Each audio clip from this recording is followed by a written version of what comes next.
Welcome back to channel Todopedia, dan di video kali ini kita bakalan bahas update terbaru prospek dari BBRI dan berapa sih harga wajar terbaru untuk saham BBRI.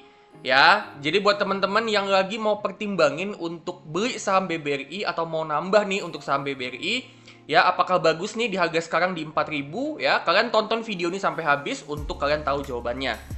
Nah, sebelum kita mulai, seperti biasa, jangan lupa subscribe channel ini dan juga jangan lupa tekan lonceng notifikasi supaya kalian terus up to date sama channel Todopedia. Selain itu, jangan lupa juga untuk cek produk digital dan jasa digital yang gue punya di Linkit/Todopedia, atau kalian juga bisa cek di channel page Todopedia di bagian tab store. Di situ kalian bisa cek ya produk dan jasa yang gue punya yang bisa berguna buat investasi kalian. Dan kalian juga bisa join program membership Todopedia, di mana di sini kalian akan dapat extra benefit ya, dimana extra benefit ini ya kayak stock pick, video eksklusif, artikel premium, template Excel, live Q&A khusus member, itu semua kalian bisa dapatkan dengan harga yang terjangkau mulai dari 49.900 sampai 99.900 per bulan. Cara joinnya kalian langsung aja masuk ke link yang ada di bawah ya, bit.ly/join membership Todopedia. Kalian bisa join di situ. Nanti setelah kalian join, semua benefitnya itu kalian bisa dapatkan di channel page Todopedia. Terus kalian masuk ke playlist yang namanya video khusus membership. Ya, semua benefitnya nanti akan ada di situ. Oke, yuk langsung aja kalau gitu kita mulai ke videonya.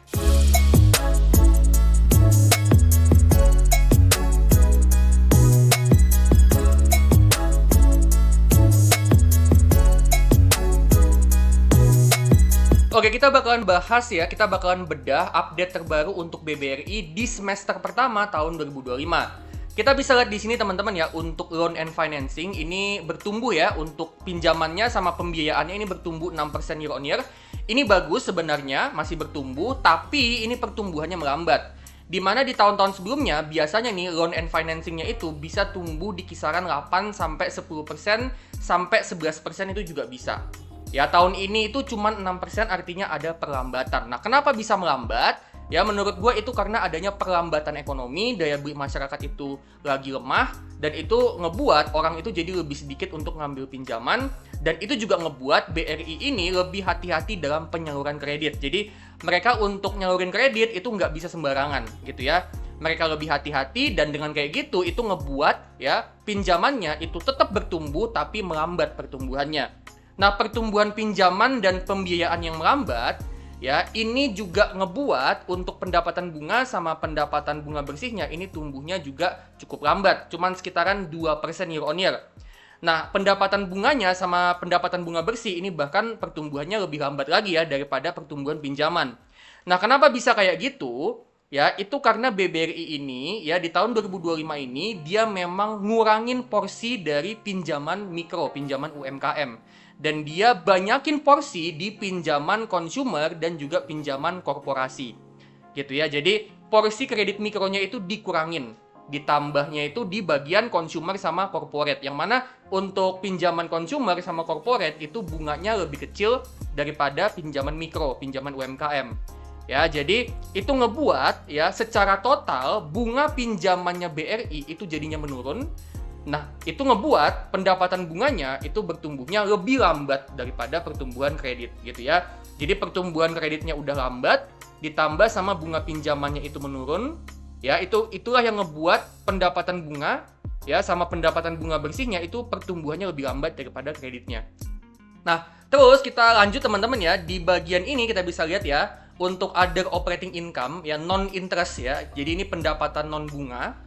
Ya, ini bisa tumbuh 10% year on year. Jadi ini pendapatan yang bukan dari pinjaman. Jadi bukan sifatnya itu bukan bunga. Gitu ya. Ini tumbuh 10%, ini bagus tentunya ya. Artinya ya BBRI dia bisa numbuhin pendapatan non bunganya dengan baik ya. Terus untuk total operating expense ya ini beban operasionalnya naik 5,7% gitu ya. Net interest income-nya tumbuhnya 2,8% ya. Pendapatan non bunga tumbuh 10%. Beban operasional naik 5,7%, itu ngebuat ya pre-provision operating profit atau laba operasi sebelum pencadangan itu tumbuhnya 2% year on year. Nah, dari sini sebenarnya gue bisa simpulkan ya bahwa sebenarnya nih secara operasional BBRI ini sebenarnya masih bertumbuh, teman-teman. Masih bertumbuh, kreditnya masih bertumbuh, pendapatan bunganya bisa bertumbuh, gitu ya. Terus untuk non bunganya, pendapatan non bunganya juga bisa bertumbuh. ya. Dan juga di sini kita bisa lihat laba usahanya, laba operasional ya sebelum pencadangan itu masih bertumbuh 2%. Nah, cuman ya yang namanya BBRI ya itu memang belakangan ini ya identik dengan beban pencadangan atau provision expense, di mana memang BBRI ini belakangan ya kredit macetnya atau NPL-nya itu memang mengalami kenaikan yang cukup signifikan. Nah, itu ngebuat BBRI harus ngeluarin ya beban pencadangan yang lebih besar. Makanya ketika laba operasionalnya itu tumbuhnya 2%, masih bertumbuh secara operasional, tapi dengan beban pencadangannya tumbuhnya 25% gitu ya. Itu ngebuat ya kita bisa lihat di sini bagian bawah, laba bersihnya BRI itu turun 11% year on year. Jadi laba bersihnya BRI turun 11% itu sebenarnya ya murni karena beban pencadangannya itu dinaikin. Secara operasional BBRI ini masih bertumbuh. Nah, sekarang kita bakalan bahas ya apa aja sih yang bakalan jadi katalis pertumbuhan untuk BBRI untuk kedepannya. Kita mulai dari yang pertama yaitu digital banking BRIMO ya, di mana BRIMO ini ya sebagai aplikasi perbankan digitalnya BRI ya, dia ini mampu untuk numbuhin jumlah usernya, jumlah penggunanya itu sebesar 21%.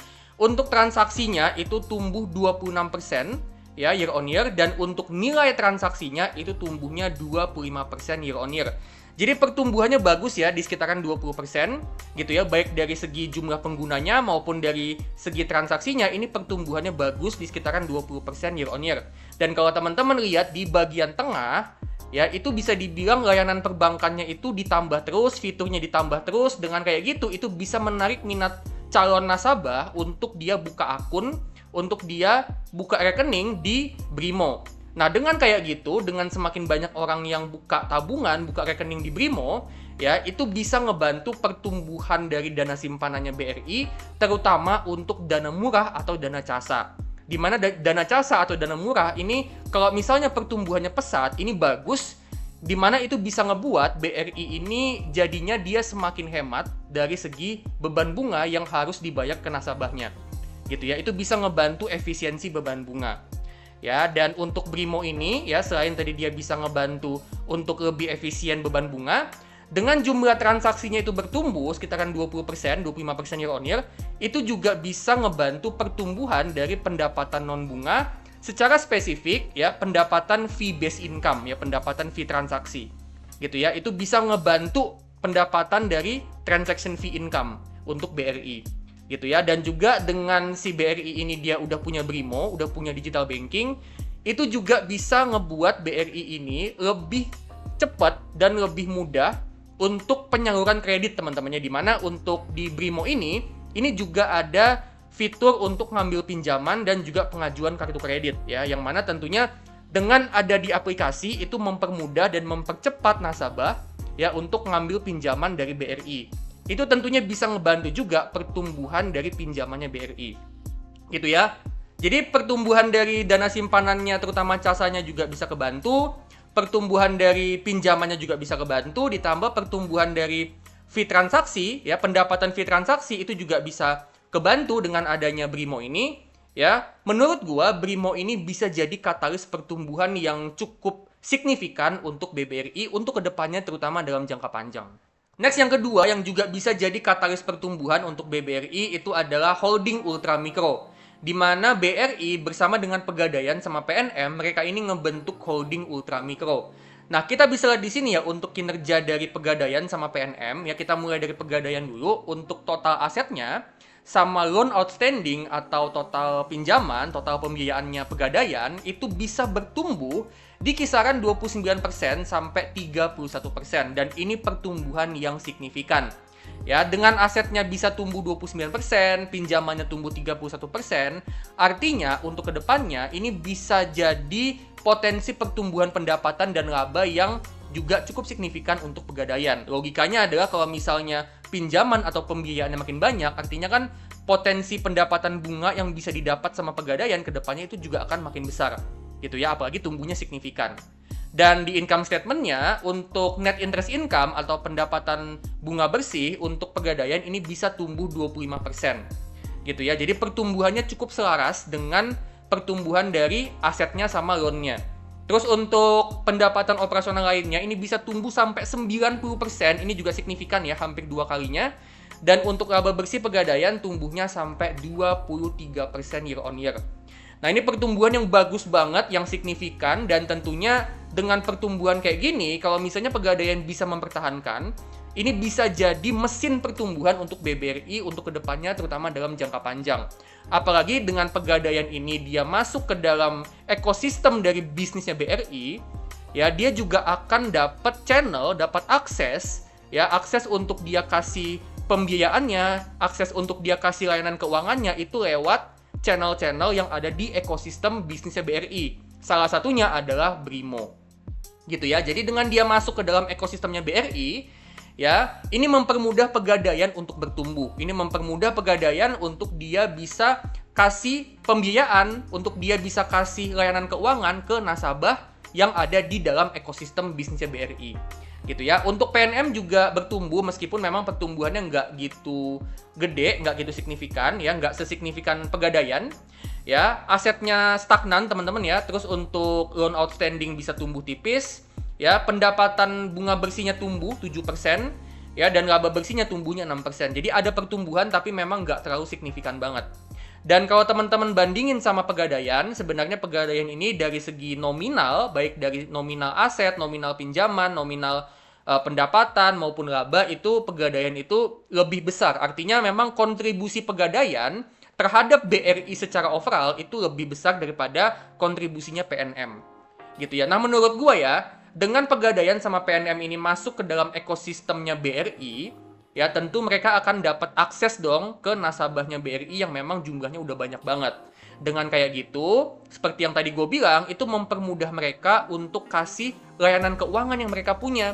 Dengan kayak gitu, mempermudah mereka untuk ekspansi pinjaman, ya, memperbanyak pembiayaan, gitu ya. Dengan mereka dapat akses ke customer base yang lebih besar, itu ngebantu si Pegadaian sama PNM ini untuk mereka itu bisa bertumbuh ke depannya. Dan tentunya sebagai bagian dari BRI, Pegadaian sama PNM ini bisa jadi mesin pertumbuhan yang cukup signifikan untuk BRI dalam jangka panjang.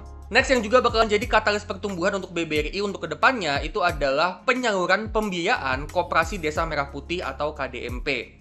Di mana saldo anggaran lebih atau SAL dari dana APBN ini akan dideposit ya ke bank BUMN termasuk BBRI. Nah, dana yang dideposit ini kemudian akan dipakai untuk kasih pembiayaan ke Koperasi Desa Merah Putih atau KDMP, dan itu dikasih dalam bentuk kredit usaha rakyat atau KUR dengan bunga 6% per tahun. Nah, menurut gue ya, bunga 6% per tahun ini termasuk bunga yang kecil, yang mana ini bisa ngebantu untuk minimalisir NPL atau kredit macet. Ya, NPL tentunya nantinya masih akan ada, tapi seenggaknya dengan bunganya itu nggak terlalu besar ya, bunganya kecil, ini bisa ngebantu untuk minimalisir NPL yang terjadi di kredit untuk Koperasi Desa Merah Putih. Terus selain itu, ya, ini juga bisa mendorong ekspansi kredit BBRI, ini bisa mendorong pertumbuhan dari pinjamannya BBRI, yang mana ini tentunya bisa mendorong pertumbuhan dari pendapatan bunganya BRI yang bisa berimbas ke pertumbuhan laba bersih. Nah, selain itu, dengan adanya pembiayaan ke KDMP, ini juga bisa ada peluang untuk cross-selling produk, di mana koperasi ini bisa dapat akses ke layanan keuangan yang ada di ekosistemnya BRI. Ya, contohnya kayak misalnya agen briling gitu ya, misalnya koperasinya mau tarik atau setor tunai, koperasinya mungkin dia mau untuk top up, itu bisa lewat agen briling. Ya, terus juga koperasinya mungkin dia mau dapat akses ke layanan perbankan digital, dia bisa akses ke Brimonya. Atau koperasinya juga bisa dapat akses ke Pegadaian sama PNM. Ya, jadi nggak cuma nguntungin BRI-nya doang, nggak cuma numbuhin pinjaman sama pendapatan bunga, tapi dengan adanya cross-selling produk, itu juga berpotensi untuk numbuhin pendapatan yang sifatnya non-bunga, kayak pendapatan fee transaksi, ya itu juga bisa berpotensi untuk bertumbuh. Terus ini juga bisa mendorong pemberdayaan ekonomi desa, yang mana tentunya ini bisa mendorong pertumbuhan ekonomi dari suatu desa. Nggak cuma mendorong pertumbuhan ekonomi desa doang, tapi ini juga berpotensi untuk mendorong pertumbuhan ekonomi Indonesia secara keseluruhan. Dan itu kan pada akhirnya juga akan bagus ya untuk pertumbuhan perbankan kayak BBRI. Di mana perbankan itu kalau ekonomi negaranya itu bertumbuh, itu juga bakalan jadi katalis pertumbuhan untuk perbankan. Nah, tapi kita mesti pantau terus ya gimana nanti pelaksanaannya, gimana nanti realitanya, gimana tata kelolanya. Apakah dengan bunga 6% per tahun itu ngebuat NPL-nya tetap tinggi, gitu ya. Terus apakah ini dieksekusi dengan bersih, dieksekusi dengan disiplin, dengan penuh integritas, atau malah ada potensi korupsi, gitu ya. Ini memang menjanjikan, prospeknya memang bagus, tapi itu tergantung gimana nanti pelaksanaannya, gimana tata kelolanya, gitu ya. Harapannya semua baik-baik aja, bisa dieksekusi dengan baik. Kalau misalnya ini bisa dieksekusi dengan baik, ini tentunya bisa jadi katalis pertumbuhan yang signifikan untuk BBRI, terutama untuk jangka panjang ya, untuk 5-10 tahun ke depan, ini bisa jadi pendorong pertumbuhan yang signifikan untuk BBRI. Nah, sekarang kita bakalan hitung ya, berapa sih potensi dividen dari saham BBRI. Dimana kalau kita pakai data yang di tahun ini, ya, dengan EPS BBRI di tahun buku 2024 itu di 397, terus dividen payout rasionya di 86%, dan untuk dividen per share-nya itu dapat 343 per lembar saham. Kalau kita beli saham BBRI di harga sekarang nih di 4.000 pas, itu kita bisa dapat potensi dividen yield itu di kisaran 8,5 sampai 8,6% dividen yield. Nah, ini menurut gue dividen yang cukup jumbo ya, 8,5 itu udah termasuk dividen yang cukup besar, ya, dimana 8,5 ini keuntungan yang kita rutin dapat setiap tahunnya dari saham BBRI. Ya, ini udah melebihi yield dari obligasi, ini udah melebihi yield dari deposito BPR, ya, jadi dividen yield 8,5%, ini udah termasuk dividen yang besar dan cukup menarik untuk teman-teman yang mau invest di saham BBRI untuk jangka panjang. Dan untuk kedepannya, kemungkinan BBRI ini masih akan bagi dividen jumbo, ya, mengingat ya BBRI ini sebagai perusahaan BUMN di bawah naungannya Danantara, ya, Danantara ini masih menargetkan nominal dividen yang besar dari BUMN. Jadi masih sangat mungkin untuk BBRI ini dia bagi dividen dengan payout ratio dan juga dengan yield yang besar untuk kedepannya. Oke, sekarang kita bakalan hitung ya, berapa harga wajar untuk saham BBRI dan berapa sih harga yang bagus untuk beli BBRI untuk tujuan invest jangka panjang.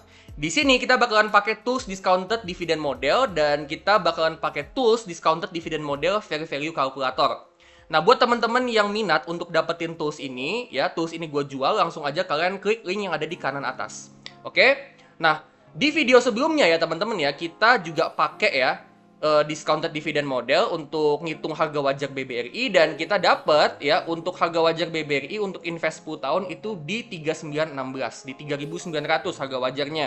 Ya, di video kali ini kita bakalan coba hitung ulang ya untuk harga wajar dari saham BBRI.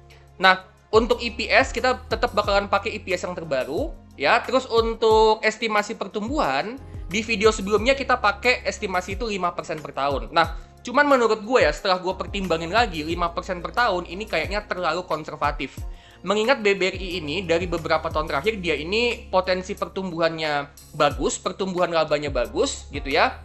Dan untuk kedepannya, BBRI ini punya potensi pertumbuhan yang bagus, di mana katalis pertumbuhannya itu cukup banyak, mulai dari Pegadaian PNM, digital banking Brimo, Kopdes Merah Putih, dan juga tentunya seiring dengan ekonomi Indonesia bertumbuh, itu juga akan jadi katalis pertumbuhan untuk BBRI. Ya, jadi dengan banyaknya katalis pertumbuhan, ya, setelah gue pertimbangin lagi, 5% ini kayaknya terlalu konservatif. Nah, kita bakalan coba ganti, kita bakalan coba pakai angka yang lebih tinggi. Katakanlah untuk estimasi pertumbuhan kali ini kita bakalan pakai estimasi pertumbuhan itu di 7,5%. Ya, jadi kita naikin nih estimasi pertumbuhannya. Untuk final year PE kita tetap pakai yang sama ya, 13 kali. 13 kali ini rata-rata PE-nya BBRI dari beberapa tahun terakhir. Terus untuk dividen payout ratio ya, BBRI ini dari beberapa tahun terakhir dia ini bagi dividen itu di kisaran 80 sampai 85%. Nah, sebenarnya kita bisa pakai 80, kita bisa pakai 85, tapi poinnya adalah BBRI sebagai BUMN di bawahnya Danantara, menurut gua kedepannya kayaknya Danantara ini butuh banyak modal, jadi mungkin dia akan minta BBRI ini untuk tetap kasih dividen yang gede, gitu ya, yang mana dari beberapa tahun terakhir, ya, payout rasio terbesarnya di 85%, gitu ya. Nah, ini kita tetaplah pakai 80% teman-teman ya. Katakanlah bisa aja ya naik turun gitu ya. Kita pakai yang lebih rendahnya aja. Nah, teman-teman bebas mau pakai 85 atau 80 atau mungkin mau lebih konservatif di 75-70 terserah. Gua untuk video kali ini bakalan pakai 80%. Nah, terakhir untuk return yang kita mau dari BBRI ya, di video sebelumnya gua pakai 15% ya. Tapi BBRI ini kan perbankan UMKM ya. Yang mana UMKM itu, pinjaman UMKM itu punya kecenderungan untuk NPL-nya itu lebih besar. Artinya apa? Artinya resiko bisnisnya BRI itu cenderung lebih besar daripada perbankan lain yang nyasar ke segmen korporasi. Contohnya kayak BMRI, BBNI, BBCA, BNGA, ya. Mereka kan banyak nyasarnya itu ke corporate sama consumer. Nah, UMKM itu resiko bisnisnya lebih gede, jadi BRI sebagai perbankan UMKM itu resiko bisnisnya juga lebih gede, resiko potensi NPL-nya itu juga lebih gede. Jadi, dengan potensi resiko bisnisnya lebih gede, kita mau untuk BRI ya, kita mau tambahin return-nya jadi 16%. Logikanya, ya, ketika kita investasi di saham yang lebih high risk, tentu kita juga mau lebih high return gitu ya. Hukum investasi kan high risk dan high return. Jadi kita kalau misalnya potensi risknya lebih gede, kita juga mau potensi returnnya juga lebih gede. So kita bakalan pakai desired return itu 16% per tahun dari saham BBRI, yang artinya kita mau return investasi itu 16% per tahun dari saham BBRI. Ya, kita masukin 16%. Nah, di sini untuk 10-year investment period itu kita dapat harga wajarnya BBRI itu ada di 4.300. Gitu ya. Jadi dengan kita pakai estimasi pertumbuhannya 7,5% ya, dan untuk final year PE-nya di 13 kali, asumsi dividen payout ratio setiap tahunnya itu 80% payout rasionya, dan kita mau return 16% per tahun, berarti harga wajar untuk saham BBRI ini ada di 4.300 sampai sekitaran 4.400. Yang mana di harga sekarang di 4.000 pas ini tergolong under value. Nah, cuman buat teman-teman yang mungkin mau pakai margin of safety, ya kalian bisa pertimbangin harga ini nih ya, untuk kalian nentuin harga beli saham BBRI. Ya, kalau misalnya kalian mau margin of safety 10% atau lebih, berarti kalian belinya di harga 3940 atau di bawahnya. Kalau mau margin of safety 20%, berarti kalian belinya di 3500 atau di bawahnya. Gitu ya. Nah, jadi ini kalian bisa pertimbangin apakah kalian mau beli di harga sekarang atau kalian mau nunggu dulu sampai margin of safety-nya tercapai. Atau misalnya kalian mau investasi dengan jangka waktu yang lebih pendek, nggak mau 10 tahun deh, maunya 5 tahun aja ya. Nah, berarti harga wajarnya di sini nih, 4.600, untuk 10% margin of safety di 4.100, 20% di 3.700, untuk 30% di 3.200 gitu ya. Jadi kalian tentuin ya, kalian mau beli di harga berapa ya, dan kalian juga tentuin kalian mau investasi berapa lama di saham BBRI. Ya, jadi harapannya ini bisa ngebantu kalian untuk nentuin berapa sih harga beli yang bagus untuk saham BBRI. Oke, jadi itu dia ya update terbaru untuk prospek BBRI dan harga wajar terbaru saham BBRI. Nah, menurut kalian gimana nih? Apakah saham BBRI ini bagus untuk invest jangka panjang ya? Prospeknya gimana nih menurut kalian? Apakah bagus dengan adanya katalis pertumbuhan? Ya, kalau misalnya kalian punya opini lain tentang BBRI, boleh banget kalian share di kolom komentar. Siapa tahu ya bisa jadi insight buat gua dan juga buat penonton yang lain. Nah, kalau kalian suka sama video ini, jangan lupa klik like, bagiin ya video ini ke teman-teman kalian, dan jangan lupa untuk kasih super thanks supaya gue makin semangat untuk bikin konten-konten yang terbaik buat kalian. Disclaimer ya, ini bukan ajakan, ya ini bukan perintah untuk jual ataupun beli saham BBRI. Ya, jadi keputusan itu 100% ada di tangan kalian masing-masing dan tetap do your own research. Oke, gue pamit dulu dan sampai ketemu di video selanjutnya.